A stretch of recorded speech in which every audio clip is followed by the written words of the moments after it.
When people talk, listen completely. Most people never listen. Ernest Hemingway. You're listening to AMI Audiobook Review on AMI Audio. I'm Jacob Szymanski. Geez, that's why I shouldn't be in an audiobook. Who are you?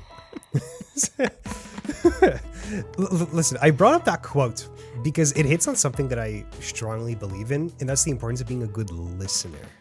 I mean, the quote is pretty on the nose, but do you agree with me that it's so important to be a good listener? Like in personal relationships, it's so easy to just talk on and on and on, but you have to learn how to listen to people, right?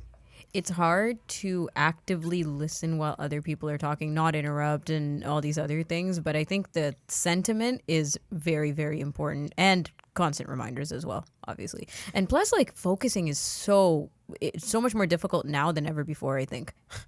Just because of our attention span? Yeah, our attention spans are whack, all out of whack. You can tell somebody's a good listener when they don't respond to the surface level of what you have to say, but dig into like the context. Yep. Where they don't just ask like, "Oh, it's so interesting that you think that." Like, why is that? They think like, "Why are you telling this to me right now? Deeper. Is something concerning you in this regard?" You know, that type of thing. You got to dig deeper. And not just responding to the last thing you said either, because that's another way to like fake it. Bring it back. Yeah, that's true. Eh? Yeah. But then there's also the classic ways to make it look like you've listened. I know. You have to respond there's with, so many tips out there about that. Oh, interesting. Wow. That's so cool. Nod, that type of thing. But I love Ernest Hemingway because his writing style kind of plays hand in hand with this idea of active listening, because you can only listen if you stop and slow down when you talk and basically say less, say more with fewer words. And he was known for his economy of words. Like, take, for example, the opening words the opening line in The Old Man in the Sea. Listen to how many things he puts out in a single sentence using relatively simple language. He was an old man that fished alone in a skiff in the Gulf Stream, and he had gone 84 days now without taking a fish. He basically sets up the entire book in one sentence. Whoa. It's like all you need to know. Yes, please. I prefer that. He has a lot of very short books, but it's because he speaks very economically like that, almost like a laconic. I don't remember exactly how Stephen King said it, but on writing, when he was giving us like actual tips for writing, he said, don't use another word to replace something that you already know makes the most sense to say. Like, stop right-clicking and hitting synonyms or thinking, how do I say this in a smarter way? Like, just say what you mean and say, most of the time, the first thing that came to mind when you thought to say it anyway, because that probably works the best. And that train of thought leads to writing economically with fewer words. You might be less precise, but it's more accurate to what you're really feeling. Shout out to that book On Writing by Stephen King. I think the way he worded that advice was use the first word that comes to mind. Yes, that's right. Yeah, I think when you think of exactly adjectives, use the first word that comes to mind, because it's almost certainly going to be the most accurate to what you're trying to say. Another thing too, like over the years, I've really learned is because, especially when I was in university, I had so much. What do you call that? Imposter syndrome, right? Where I was in English, right? I took an English undergrad for I see where this is going, close to a year. Yeah, exactly. I almost made it 2 semesters. Anyway, and during that class, we had to write essays and book reviews and all kinds of like lit recaps. And I felt not smart enough to write the stuff that I needed to write. But somewhere along the line, one of my professors said, well, because we were just having a conversation, and he said, well, if your mom can understand it, then that's fine. And I was like, what? And he's like, yeah, because I told him we're Sri Lankan immigrants and my mom and my dad are both ESL. And a lot of what needs to be written down is just what makes sense to people. And you don't need to all the time go out of your way to make something poetic or more like an essay, or this is what it's supposed to sound like. It just should make sense. And that kind of advice really hit home for me. Like, it felt very genuine. It's kind of like what they teach to teachers. You can only really effectively show that you grasp a subject when you can teach it effectively. And when you write, it's kind of like teaching. just putting what you know and transferring it to another person. It's just in this Exactly. case is through the medium of writing Yeah. or audiobooks. Yep. Very cool. Do we want Why to don't invite a person? yeah, why don't we get to what we actually set out to do today? Karen Magee, AMI's Karen Magee is with us. Sorry for keeping you in the wings for so long. We got a little carried away. We did a lot more talking than listening. How's it going? No, I love that because it's very reminiscent of journalism school where they teach you when you're writing Yeah. news stories or writing for television to keep it concise and succinct. And Hemingway sets up a picture with those few words, doesn't he? Like you can feel, you can almost smell the ocean air. Yeah, he's And not that really really playing shows- any games. No, I love it. I love reading his books. Yeah, he doesn't start with the ocean air breeze was like a diamond in his nose. Yeah, you know, didn't like need just some that. ridiculous stuff like that. And You then it didn't like need takes that. place in a bathroom or something. Sometimes I think I've said this to you guys before where like sometimes the setup of books take forever. I mean, Hemingway is who he is, but sometimes books feel like they just go on and on and on and you have no idea what is going to happen based on the first, 15 pages of what I've read. It's just too descriptive sometimes. They're trying to set up too much and not saving enough of a mystery for it. They want to Yep. lay everything out. Or Isn't they even try necessary. they try to set up the wrong thing. Like you can set up a story, or you can set up a character, or you can set up a setting. The tricky thing is you kind of need to do all of those things at once, which is where writing economically comes in again. So you can do a lot at the same time. In that quote I said at the start, you learned that he's an old man, he's a fisherman, he's in the sea, and he hasn't caught a fish in 84 days. Yep. He's probably hungry. He's probably friggin' hungry. cranky. Actually, in that book, he was catching little fish because he was fishing. He didn't not catch a fish. He didn't catch the fish he was looking for. He was looking for a gigantic marlin. Yeah. So he he's does in catch like little fish and just eats them raw. Apparently, you can do that. Well, it's called sushi. In fancy But, rice, like, they pay a lot of right up money the for that fish? in But restaurants. not sushi though. It's not tuna or salmon. Well, that's fresh. It's fresh, but it's like too fresh. I wouldn't I want do it to be that. dead for a little bit longer than I 1 wouldn't, minute. I wouldn't necessarily do it out of the St. Lawrence River here, but no. there's some places. The Oh, Gulf No, is man. probably you would safe. die. That'd be questionable if I was just seeing people eat raw fish right out of the St. Lawrence. Okay, can you write economically with fantasy though? Fantasy, there's so much buildup, right? You're building everything. Like you have to let the listener know or reader know what is going on for setting right out of the gate. No, Jacob? Absolutely, you can write economically.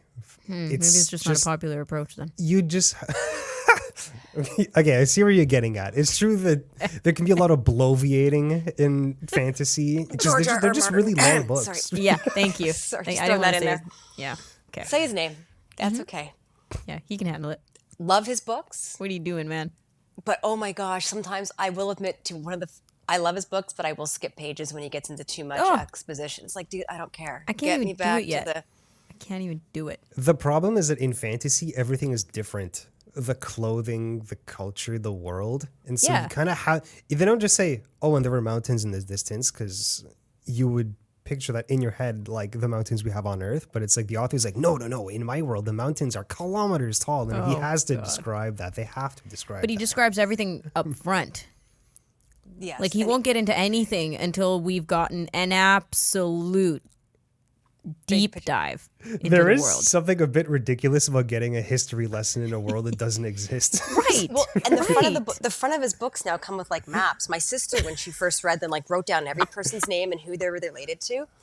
Have I told you about my first experience reading his first book, A Song No, of please Fire tell and us. Ice? Go ahead. I really honestly thought it was about the War of the Roses. Like the actual, I didn't realize it was a fantasy book. I thought this is a historical Oh. fiction book about the real War of the Roses, which it was kind of based That's on. Yeah, how it was hard based he on it. went. And then, Yeah, and then the that's true. dragons are showing up, and I'm like, I don't You're like, think wait a they minute. had dragons. Like, Historical fiction. the keyword White Walkers fiction. threw me a little bit too, but That's just I the mean, Scottish. hey, watch it. I may resemble that remark a little bit. But I honestly like reading the book going, this is such a great historical novel. Like, look at the two families my. we had. No, it's all fantasy. It's But all fantasy. it was good. I just wish you get the last one out. For the love of everything, please get that last book out. Are we still waiting? Yes. We've been for like my. 8 years. I honestly lost track. I take it you're not a fan. It's been I mean, of the TV. Did you do the TV series? Yeah. And Yeah. And it was great, but I couldn't do the books. I slept. The books are not easy.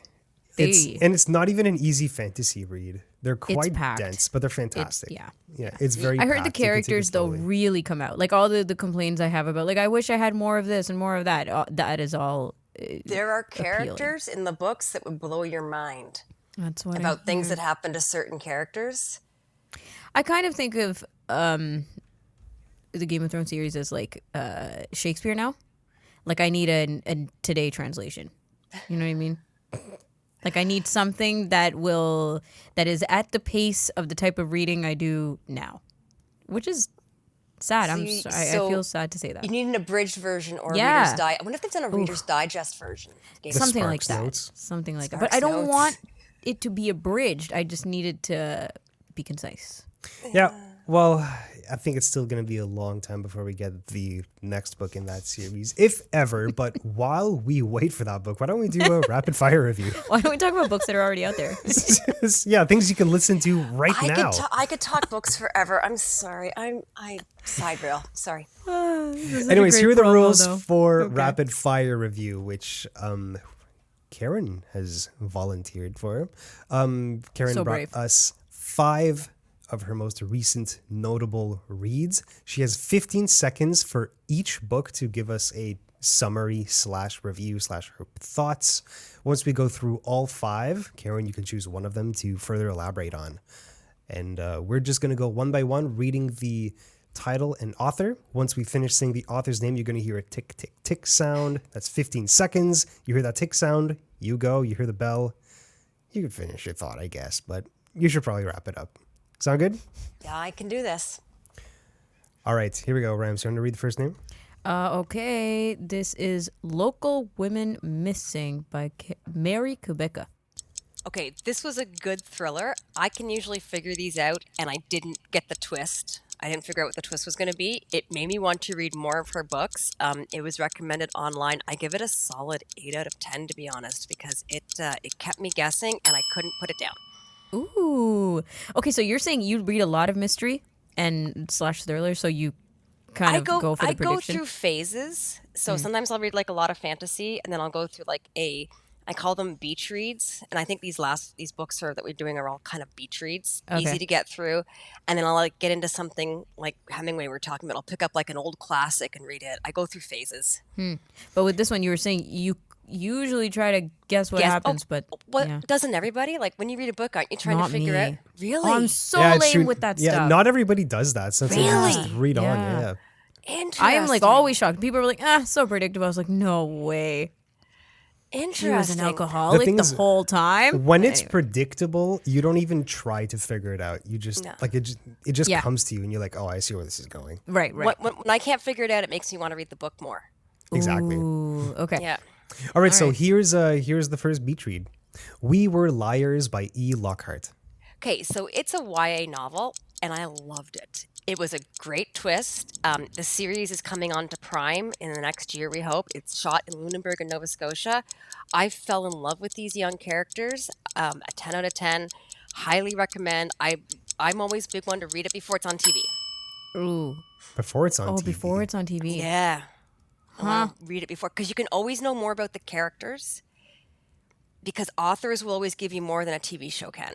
Of course. I mean, that only works if the showrunners understand the characters the same way that you do. Or if there's like a through line between the author and the showrunners. We could have a whole discussion about why Stephen King books don't work in TV and movies all the time. Oh, and I'd it's be happy bad. to have that sometime. yeah, it's bad. I'm not a But fan I either. will always read a book before I watch it on TV or in the theaters. Except guess- Gerald's Game. That was a really good one for TV, for a movie. I can't bring myself to watch it. Really? Was it good? Was it good? I Yeah, read the but book I didn't years read the ago. book. Okay, I didn't Okay. read the book, but the movie was great because it was it's one of these things where it's like a situational, right? Like you got a Yeah. girl in a bed or a guy Well, I in a guess bed. I I say, can't yeah. remember. Okay, that's the one I'm thinking. Yeah, it's the one Yeah. where they're... Okay. Yeah, With yeah. the dog, and like But again, nothing there's happens. so much more that goes on in minds and with Stephen King books than they can ever portray on TV. That's true. The internal dialogue is what he's exceptional at, or He's monologue. so good. And he can write women so well anyway. I digress. Yeah, back to rapid fire review. Sorry. So No, but this is what happens though, previously- by the way, on the show. Once we mention Stephen King once, it's like we just keep bringing him back. So yeah, the next one, you must have loved the first one a lot because the next one is Family of Liars by E. Lockhart. I hit borrow from my library as soon as I finished We Were Liars. It's the same vein as We Were Liars. It's the prequel. It was written after We Were Liars. It is a quick read. This family is really messed up. I give this one a 9 out of 10. But it was good. Messed up good. family. Yo, I'm interested. I like that kind of stuff. Dysfunctional Yeah. families. Dysfunctional to the core. Was there Why? one character that really irked you? Nobody that the boyfriend in the first book really irked. No, the boyfriend in the second book really irked me. There was a guy just really bothered me, and quite frankly, I liked the book. That's all I'm going to say. I don't want to spoil anything. As I rub my hands together menacingly. Yeah. You're like, I can't wait for these people to figure out what's going on. Why are they all such a mess? Yeah. All right, next book is Genuine Fraud by, again, E. Lockhart. I get into themes. This was very different from the Liars series, which I like it when an author can keep me entranced, not write the same book over and over. I still have questions, and I'm still thinking about the ending of this book. I gave this one a 10 out of 10. Really, really like E. Lockhart. Okay. Is this one a YA as well? Genuine Fraud? I wouldn't call it a YA. There was some more adult situations in it than I would say. I think it was more geared towards adults. I know for sure that with the Liars series was YA because I looked it up online. Genuine Fraud felt more adult. Was it because the content felt more mature, or did he mature as a writer? He, she? Sorry, this I author. think it's a she. It's a she. Okay. I think it's a she. Okay. A little bit more mature content, a little darker. Okay. I like dark and twisty, and yeah, I'd say like 16 up. When I think young adult, I think 12, 13 can read it okay. This one's probably 16 up. Okay. That being said, I was reading books I should not have been reading at 12. I was going to say, I don't even know what these numbers and ages anymore. I don't even know. Yeah, there's some books. There was a book that got passed around in grade 7 from the library that grade 7 should not have been reading. I love Can how we we're get back talking to about it that? with books. Yo, I will tell you the title of it. I still remember the title of it. What? It was called The Quartzsite Trip. I can't tell you who wrote it, but it got passed around like I'm using air quotes here, like it was a dirty book when we were in grade 7. It was from the Was it a public dirty book? library. This is amazing. It was pretty graphic for like 11 and 12-year-olds. I will say that. Probably in today's time it wouldn't be, but like in small town Ontario. And I'm sure the librarian was wondering why all these like grade 7s were borrowing this book. I remember in like 7th and 8th grade English class, little immature boy me was reading books, and anytime there'd be like, I don't know, a smut or a swear word, you'd be like to your friend, yo, go to page 34, go to page 34. No. Yeah. Dude. It was that situation. Messed Karen? up. It was like pages were turned down so the next person borrowing it could. It was a weird book, but very graphic for our public library to have out. Anyway, You guys are such Quartzsite nerds, Trip. by the way. I Formative love this. experiences, though. Formative experiences. stuck with you me, need to- and that was like 82, 81, 82. I still remember the title. Rams, last book.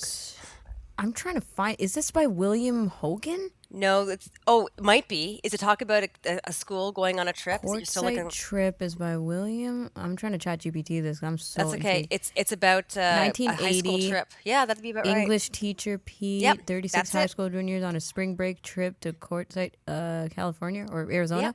Yeah, Heck yeah. that's So the why, one. go find wait, out so why what's is it so so good about it. scandalous? Well, there was sex. And Nice. I know. And great. Well, listen. Grade 7, small town, right? You didn't have the internet. You did not have the internet. Books, the So this original was internet. a dirty book. The original it was probably one of the more graphic books I had read when I was 12. But there was still humor, it says. There was parts of it where they're funny. As an adult, they would have been funny. As a 11, 12-year-old, some of it was a little scarring. Yeah. It was interesting. I It should go actually back does and sound reread it. interesting. I Like, should this go sounds back like and it's way reread more it. than a dirty book. Yeah. There was a good plot around it too. I should go back and reread it because I And haven't some read it notable since- characters. you know, inner flaws, outer beauty. Anyways, it's by William Hogan, Quartzsite Trip. Yeah. Okay. Now that we've digressed to my smut from my grade 7 years. Anyways, okay, now we're on the last book, right? Going back to the first author, this last book from Rapid Fire Review with Karen Magee is When the Lights Go Out by Mary Kubica. So I did not enjoy this one as much as the first one I had read. It was a disappointing ending. The reveal, I'm trying not to spoil too much, is familiar trope if you watched nighttime soaps in the 80s. I gave it a 6 out of 10, did not stop me from reading her work. I've got reading another one of her books right now from the library. What? Wait, so 6 out of 10, but you'll keep reading it? Yeah. The So it's author- one of those books that you know is kind of trash, but you still liked it? I always feel like you have to finish a book. Oh, you're a completionist. Okay. I'm a Oh, okay. completionist. Yeah, me too. Okay, enough said. And you know, with TV being so available as it is now too, I become a completionist with TV shows. Like I can't, if I don't watch the first couple episodes, I won't watch the rest of the series until I can watch the first couple episodes. But I feel that I owe it to the author to try and dig themselves out of a hole. Mary didn't, in my opinion, Mary did not dig herself out of the hole in this book. Other people can have other opinions, but But again, you kept going. Like you I want to wanted read to- more by her. I think it was the ending that Karen. disappointed me more than anything. And I really liked Local Woman Missing. And she writes in a way that is like each character has their own chapter and it goes back and forth, so you get different people's perspectives. And I was really enjoying that. So I'm trying another one. She has a lot of books. Not all of them can be winners. Compared to the first book by her that you loved, Local Women Missing. Yeah, Oh, it's not women, by the way. It's woman. local woman missing. Yeah, Sorry. singular. Local woman missing. Anyway, and that one you really enjoyed because it was a plot twist that you couldn't predict. I love it when there's a plot twist I can't predict. I love it when someone Okay. surprises me and it makes sense. If they surprise me and it doesn't make sense, I point you to When the Lights Go Out. It was not good. How In my long will opinion- you go in a book before you say, you know, maybe I'm going to put it down before I get invested? Or do you always, like, if you started reading, done, deal? You got There are very few books I have not finished. Wow. I have would read. not I like my read the library. worst book ever, called Frozen. Oh, I better be careful. By a local Ontario author. Frozen? Let me quickly check that. All right. Frozen Beneath. It's called Frozen Beneath. I did not enjoy it. It was written, takes place up in the Sudbury area about aliens that land around Lake Huron. So I think part of my problem was that I read it. It was advertised all the way when we were driving up to Jeff's cottage. And I read it, and there were some spooky parts. So then I was afraid to go out and use the outhouse at night because it scared me a little bit. But not in a good scared way, more in a why it really bothered me. This book scared me because it was not that good. And then he wrote a second book. And? I do want to read it just because Oh, but you are scarred. I'm scared, yeah. But Frozen Beneath was not my favorite book ever. The Anyway. frog. I have a question. So, 3 of the books you recommended were by E. Lockhart: We Were Liars, Family of Liars, and Genuine Fraud, which you described as YA. There's no way to Fam- ask this without... The Sorry? two liars were YA. Go ahead. Oh, the 2 liars were YA. Okay, Yeah. well, Yeah. And part of the same series. so I know you enjoy YA, and there's no way to ask this without sounding... That's okay. Go ahead, ask Rude. it. How old are you? I'm 54. You're 54? What do you like 50. about YA? I can read the books quickly on a plane. I also They're easy, right? I also find they're making a lot of movies and pop culture from YA books. Yeah, That's yeah. so true. Now I that I'm have thinking nieces about and it. nephews. Like the YA books. I read Twilight. Hated Twilight. Hated. Read the whole series. Hated every minute of it. Because I of know the that's spelling contra- mistakes and grammatical errors? Oh, 'Cause, not yeah, I just agree. that. Just the plot. I'm tired. So basic. Yeah. I'm tired of women writers putting women in situations where they like throw themselves off a cliff for a man. Like, stop it. This is like, don't do that. But it's different. It's 2 men. But she just doesn't know which one to throw herself off a cliff You for. know, One of them's going to work out. We're waiting. It We just were. it bothered me. The messages that bothered me. I even tried reading her book, The Host. Not a good book. I don't understand the hype about Stephanie Myers. So, Again, I'm. So, Why I do know you it's- think she's popular? Because the hot guys. From the I- movies? Because I the books were think- popular before the movies. So the books are popular. she wrote the books at a time when it was like vampires were becoming very big Yeah. in pop culture. It was like just after the Buffy, there was a bunch Which you're a of movies huge that fan of. I'm a huge fan of Yeah. Buffy. Strong woman. Strong Buffy woman. A little problematic because of Joss Whedon. I've read all the Buffy books too, by the way, that I can get my hands on. Another story. I think that the vampire genre was very popular. I think that she touched on a vampires can go out in the day, vampires can be handsome, blah, blah, blah. It was kind of like a retelling of Dracula a little bit. And then like the 50 Shades of Grey that came out, like just stop. I'm okay. Like 50 Shades of Grey was fan fiction for Twilight. I'm not kidding. That's how that started. No, that's Which actually, that's a fair Twilight assessment. was already kind of fan fiction in and of itself. It was like vampire fan fiction. Fan fiction. Yeah. And it just read like the grammatical errors. Nothing wrong moping with that, though. Somebody taking the capitalistic approach to fan fiction. I mean, Dracula, great novel. I loved Buffy. I loved Angel. And I know there's tropes in that too. However, Buffy was a strong woman. And there was just so much whining in Twilight. Like, good grief, stop whining and do something. I'm okay. But I read it. It was popular because it's not full fantasy. Like, it's not full vampire. It's like vampire-esque. Twilight I'm talking about now. He glistened in the sunlight. Yeah. Like diamonds. That's all. That's all. Okay. That's really it. Like, he didn't really act vampire-y, and Jacob didn't really act werewolf. Like, it was just kind of like a smidge. Yeah, she could have taken the vampires out, I think, and had a much more the soup, like that part had a That's much exactly more interesting it. novel. Which I think is why. Like, it was Jacob, I've made this argument before, right? Where it's like not really fantasy, but it's gateway fantasy. And then people love it just because they don't have to fully immerse. And they're like, oh, I'm such a nerd. I'm reading fantasy. But It's like, pop not really fantasy. It's pop fantasy, exactly. Pop fantasy has not its real own place in the fantasy. world. No, and real fantasy has, like you said earlier, Jacob, they build up their own worlds. And as much as I complain about George R. R. Martin not finishing his books, those are complete worlds. Like, that is an immersive. It's wonderful. There are hour-long videos breaking down and describing the world of A Song of Ice and Fire. I may have watched some of them. As if he didn't the do enough of it already. cultures of the different places and everything. It's so awesome. I go to sleep It's to those amazing. sometimes.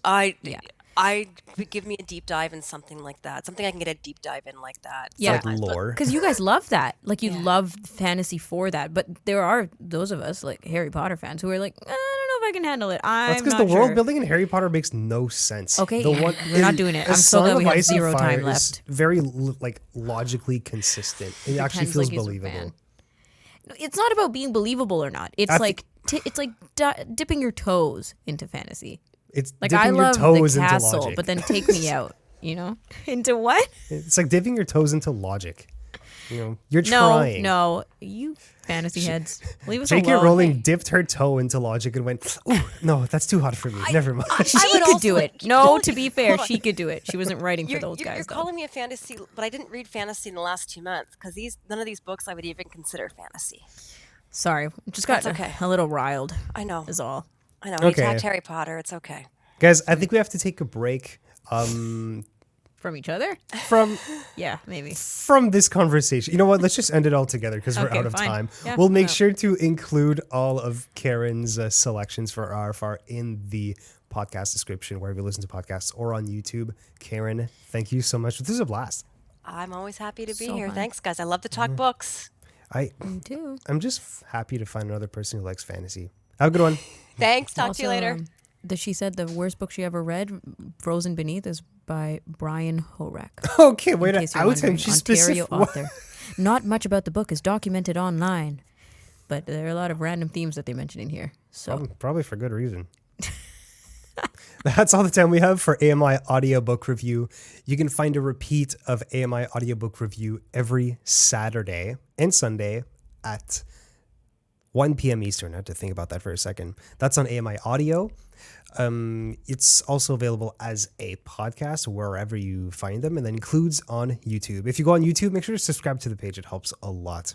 I'm Jacob Szymanski. I was with Ramya. I'm with, and our special guest was Karen Magee of AMI. Have a good one.